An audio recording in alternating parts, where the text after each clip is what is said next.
దేవా, నాయందు శుద్ధ హృదయమును కలుగచేయుము. ఆమేన్.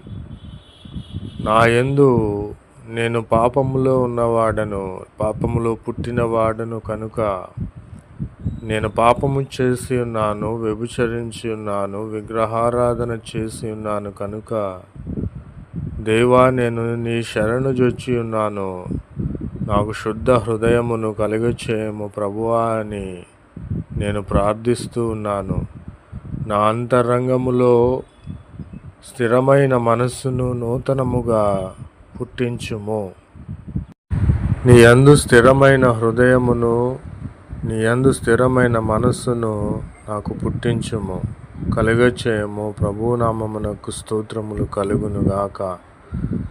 నీ సన్నిధిలో నుండి నన్ను త్రోసివేయకుము. నీవు నాకు పరిశుద్ధాత్మనిచ్చి ఉన్నావు కనుక